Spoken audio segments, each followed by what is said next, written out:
really easy thing to do. It's so simple. It's as simple as writing things down in bullet form.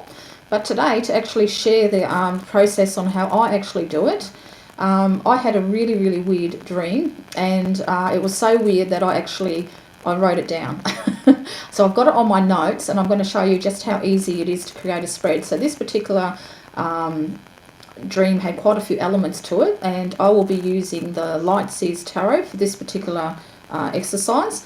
So the first thing was, there was a massive sea storm. So, and I often dream of the sea. I can't tell you how many times I dream of the sea. Now, I do live by the beach, but this happened way before I even lived in Western Australia or anywhere near a beach. So often it's me running away from massive waves like tsunamis and things like that, and drowning. It's like, you name it, I've had all of them types of dreams.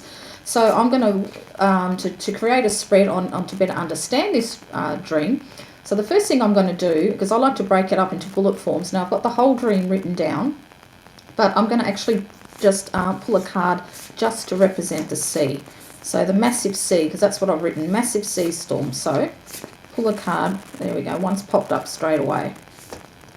Okay, and that was and what I've gotten is the 10 of Wands. So obviously I've had this dream a couple of weeks back. Actually the 10th of June. So it's been a while. So obviously there are some burdens that I'm feeling. So, and the beach, I know, can give people a lot of peace and calm, but when it comes to myself, I don't really feel calm at a beach. It always makes me feel a bit angsty. I've never been a fan of the water. I don't mind going to a river or thing. I find the river very peaceful and beautiful, but the seaside I don't, even though I live here.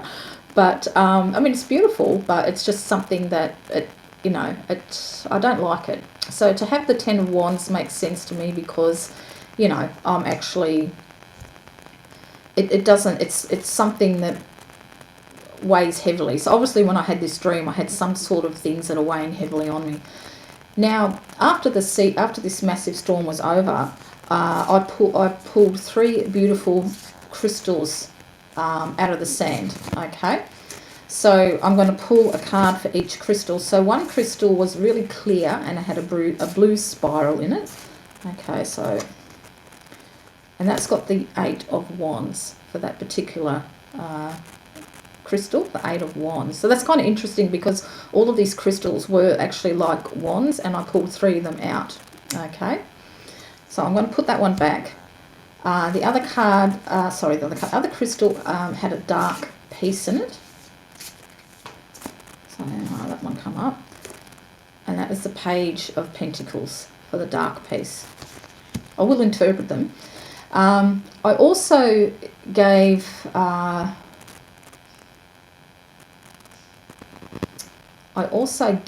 the blue, actually no, I'll go to the 3rd crystal. So the 3rd crystal that I pulled out was a clear one that was really long, as tall as me, and it had a smoky inclusion at the bottom. So let's have a look at that one. I just want one card, not 2. So a card to represent the 3rd crystal, very clear, as tall as me, with a smoky inclusion. There we go. That's quite interesting, because I got the Page of Wands. Have a look at that, because that's about as tall. It was as tall as me.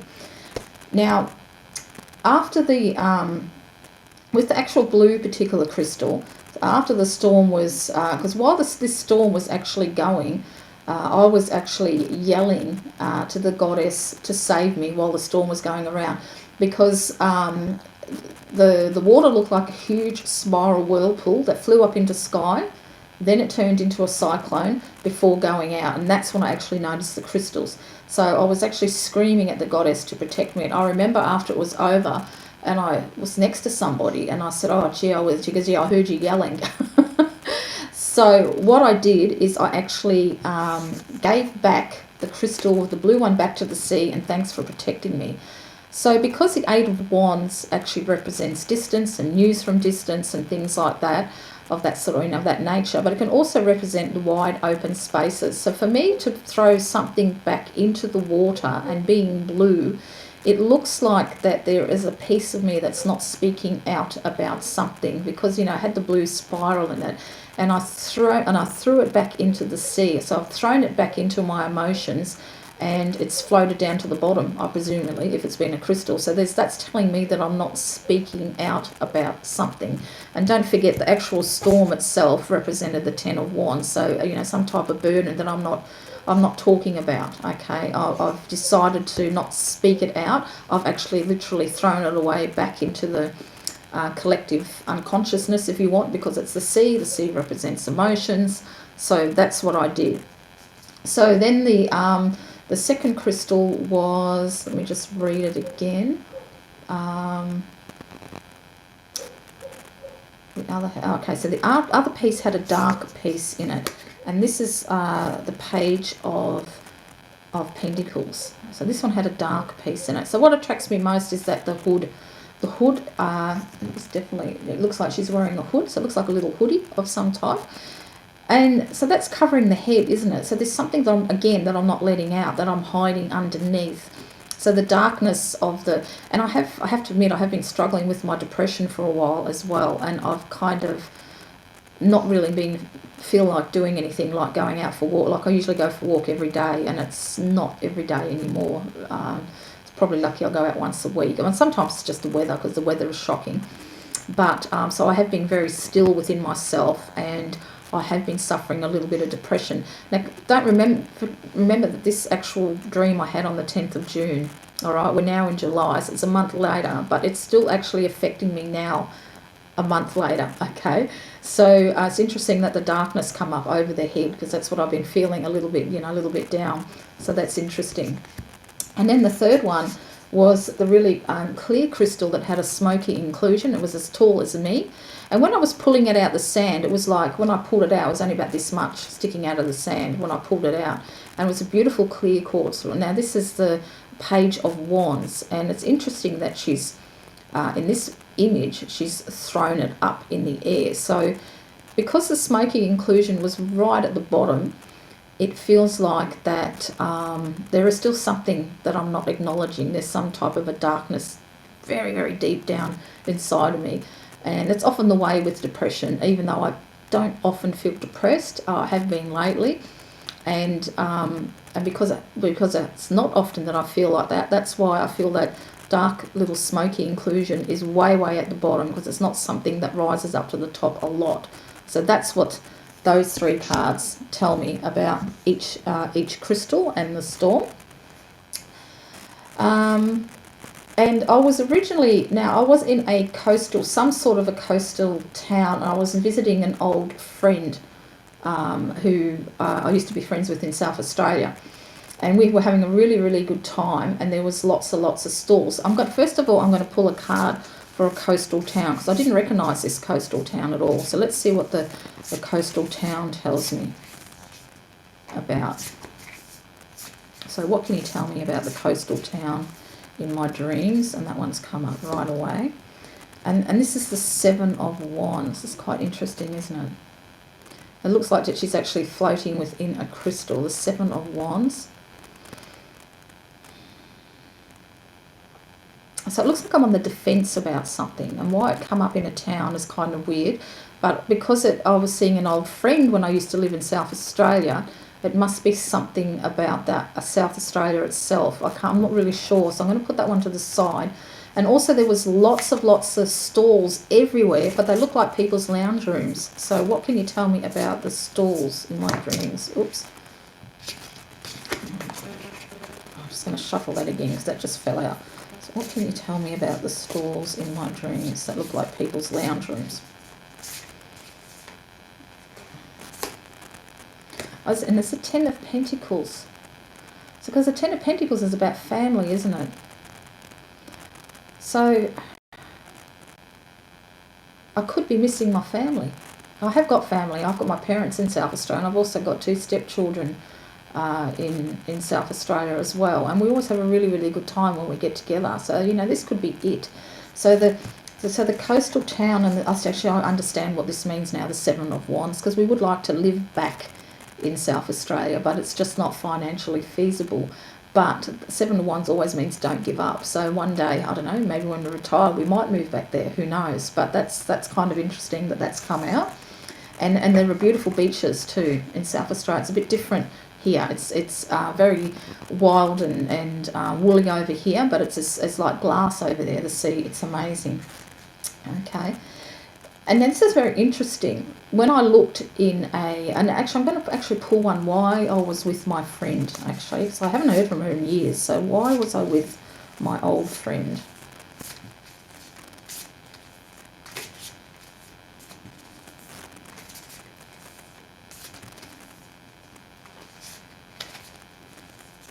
Oops, very jumpy actually. Okay. And the Seven of Cups. It looks like there's something I'm going to have to research a bit about why she was actually in my dream. Could be that she was been thinking about me. Looks like I'm thinking about lots of things by the Seven of Cups there. So that's an interesting one. But this was really interesting. I actually looked at a group of people, and they looked to be Muslim, and they were forcing a woman to drink out of a small bottle to exorcise a demon from her, and she was tied to the chair and was growling while she was forced to drink it. So what does that mean? Okay. What was the woman? So I'm asking, what was the woman who was having a demon exorcised from her mean? The Lovers. The Lovers. So it's a choice. It boils down to a choice, doesn't it? There's some type of choice that I seem to be struggling with. That's interesting, isn't it? And because it's like it's dark and white there. It's black and white. So there's something that I'm looking at in a black and white way. When it's not black and white, there's many different shades of white and grey and browns in it. So it looks like there's some type of choice because she wasn't given a choice. She was forced to drink this potion that she didn't want and was growling while she drank it. So it looks like that I need to make a choice about something. This is a really interesting exercise, actually. It really, really is. I'm actually going to take a picture of these cards and dwell on it more, but I just wanted to give you an idea about how very easy it is to create a spread just by doing what I'm doing. So the next one is I had to go home, and there was another person in my dream who I haven't seen for many, many years, and I'm talking about over 20, over maybe even 30 years. It's been a long, no, it would have been 18, around about 18 years, telling me about a job that was close for my husband that was closer to home. Okay. And so we hugged each other to say goodbye, and then he jiggled his stomach against mine and said he was getting lap surgery. And I said, really? And I looked up at him, and he was fat with a double chin. Now, he's never been fat. He's always been very, very slim. So why that happened, I don't know. So I'm going to ask, so why was this... I'm just going to ask why he was in my dream.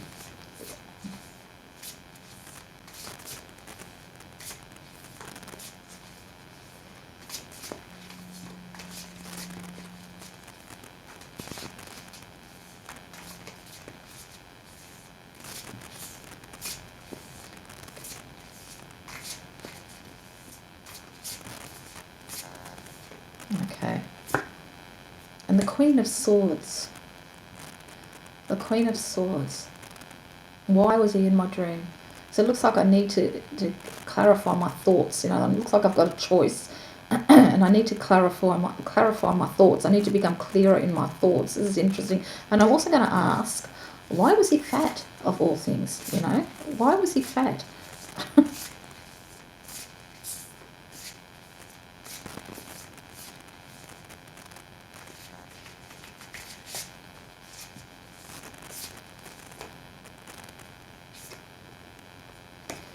And the Nine of Wands. So why was he fat? Because there's some type of barrier.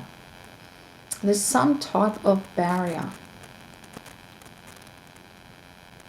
This is kind of interesting too, because I've just gotten back from the doctor. Because of my kidneys, I have to get them checked every, I think, 3 to 4 months just to make sure that they're going okay. And he always says to me about my weight. And I'm really struggling. I really am struggling to lose it no matter what I do. I've been on light and easy. You know, I've upped my eating so my metabolism gets higher, and as you know, and I've been underweight my entire life until I hit menopause, and I just can't lose it. So looking at that and seeing how there's this barrier in front of her, I think that there is a very real barrier preventing me to look like how I used to look like, because that's exactly how I used to look like. Like the lady in the image there, I was very, very thin like that. So there looks like there is some type of barrier, but I'm very attracted to the flame on top of the wand that she's holding. So it's telling me not to give up. So I think the reason why I dreamed that he was fat and we were jiggling our bellies together, which is really, really weird, is because there is a barrier, whether it be in my mind or there is, I'm 99.9% certain it's to do with hormones, because everyone who's my age and who was thin and never changed their eating habits and have put on weight have said the same thing. But it's, you know, it's really, really hard. I'm sure the doctors just think that you eat all day and you don't do anything, and it's not true. So, but the barrier could also be in my mind too, you know, that because I've tried so many ways to lose it and I'm not. So now that I believe it, I'm thinking about it, and it's always, you know, I've said it to so many clients when I do readings, to change the way that you think, because what you put out there comes back to you. So maybe I should start thinking thin and see what happens, you know. So there's obviously a barrier. So that's the reason why I dreamt he was fat. There's some sort of barrier there. So that is how you create a tarot spread. You just look at the things that stand out for you. So I've pulled a card for everything that stood out to me in this particular dream. And that's what I've got. So how many cards have I got? 2, 3, 4, 10 cards. So it's no more than a Celtic cross. So it's nothing to be, there's nothing hard about it. That's what I'm trying to get out. There's nothing hard about writing a tarot spread. It's really, really easy. So what you can do is like, so I've written everything in my notes and I've picked out what I've sort of struck me as being weird, pulled a card for it. You can, it doesn't have to be a dream, so there might be some sort of a situation in your life that you're finding it hard to put in words just what it is that's bothering you. So write it down in bullet form. So say you can't make a decision. Write that down. Can't make a decision. Pull a card for that. I don't know what's happening. Pull a card for that. Why do I feel so confused? Pull a card for that. It's as simple as that, just writing things down in bullet form, and before you know it, you've got a spread there, and all you've got to do is shuffle and pull a card for each thing that you've written down. It's very, very easy, and I often do this with clients who book a reading through me, who they can't articulate very well with what's wrong, so they just tell me their story of what's been going on, you know. And not actually asking me anything, but I can pick out through the story of what it is that they want to know, and I pull a card for each one. So I'll write it down in a bullet form, for for each issue that they've brought up, and then I'll do something like have a healing position. I'll add a healing position in the spread. So let me, for just this one, I'll do a sum it up. So to sum it up with one card, what is the overall meaning of my dream? So what is the overall meaning of my dream, to sum it up?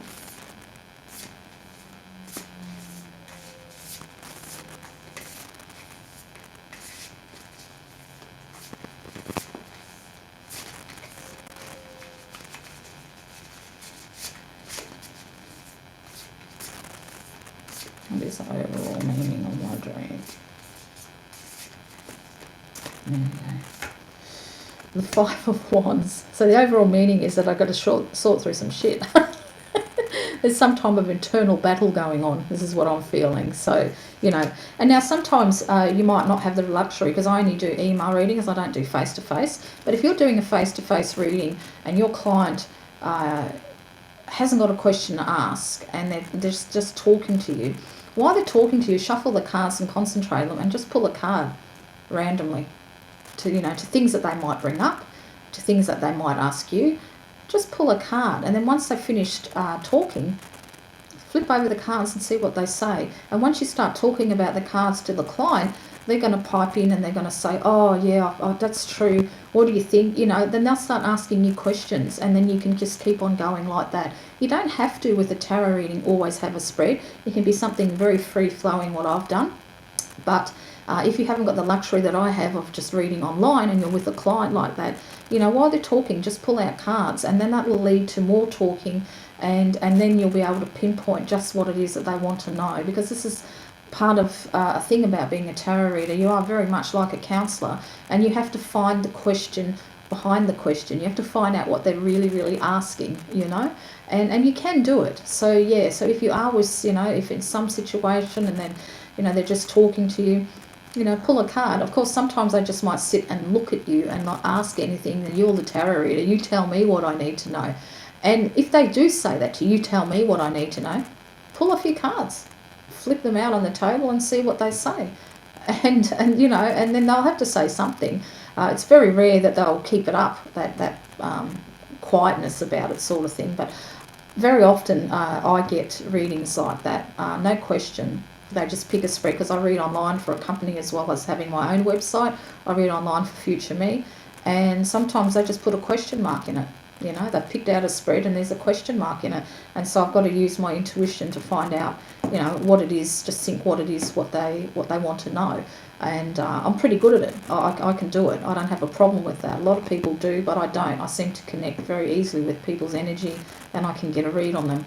So, you know, another good spread too, if which is one of my favourite, if they don't say anything at all, is a 5-card spread called What's Surrounding Me. It's just one that I've made up. So I pull a card to represent them, and then I pull 4 cards surrounding that middle card, you know, so it just looks like the 5 and a dice.